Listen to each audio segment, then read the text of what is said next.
नमस्कार साथियों, मैं पल्लवी तिवारी आप सभी का स्वागत करती हूँ आपके अपने हिंदी वाली चैनल पे। आशा करती हूँ कि आप सभी स्वस्थ एवं मस्त होंगे। तो चलिए शुरू करते हैं आज का हिंदी डिक्टेशन। विरोध करने की आदत। जैसी आशंका थी वैसा ही हुआ। कांग्रेस को अमेरिका के साथ होने वाला व्यापार समझौता भी रास नहीं आया। जैसे ही अमेरिका राष्ट्रपति ने भारतीय वस्तुओं पर टैरिफ 50% से कम कर 18% करने की घोषणा की, वैसे ही कांग्रेस ने आपत्तियां उठानी शुरू कर दी। यह सही है कि व्यापार समझौते संबंधी ट्रंप की पोस्ट से कुछ सवाल उभर रहे थे, लेकिन इन सवालों का जवाब मांगने के स्थान पर कांग्रेस नेता इस नतीजे पर पहुंच गए कि प्रधानमंत्री मोदी मजबूरी के कारण इस समझौते पर सहमत हो गए।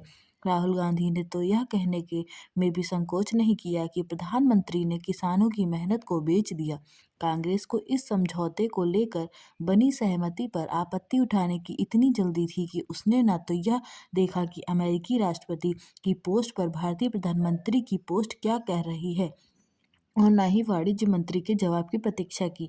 जब वाणिज्य मंत्री ने यह स्पष्ट किया कि व्यापार समझौते में कृषि एवं डेयरी क्षेत्र में भारत के हितों की सुरक्षा होगी और अमेरिकी व्यापार प्रतिनिधि ने भी उसकी पुष्टि कर दी, तो कांग्रेस के पास कहने के लिए कुछ नहीं बचा। फिर भी उसने यह कहना शुरू कर दिया कि सरकार की ओर से इस बारे में संसद में जानकारी क्यों नहीं दी गई। हालांकि वाणिज्य मंत्री ने उन परिस्थितियों का उल्लेख किया जिनके चलते वे संसद में चाह कर भी बयान नहीं दे सके, लेकिन कांग्रेस को संतोष नहीं। कांग्रेस की ओर से अमेरिका के साथ होने जा रहे व्यापार समझौते पर सवाल उठाने का सिलसिला कायम है। उसके साथ साथ कुछ अन्य विपक्षी दल भी ऐसा ही कर रहे हैं। सामान्य समझ यह कहती है कि किसी भी समझौते या सहमति पर सवाल उठाने से पहले उसका विवरण सामने आने की प्रतीक्षा की जाए, लेकिन आज की भारतीय राजनीति में इस समझ के लिए स्थान शून्य होता जा रहा है। इसके स्थान पर विरोध के लिए विरोध का झंडा उठाने की प्रवृत्ति बढ़ती जा रही है। वैसे तो हर दल विपक्ष में रहते समय इसी प्रवृत्ति का परिचय देता है, लेकिन शायद कांग्रेस ने इसमें महारत हासिल कर ली है। इसी कारण इस उसकी आलोचना निंदा चर्चा में तो आ जाती है, लेकिन वह ना तो कोई प्रभाव छोड़ती है, न किसी सार्थक बहस को जन्म देती है और ना ही सत्ता पक्ष को अपने रुख रवैये पर विचार को बाध्य करती है।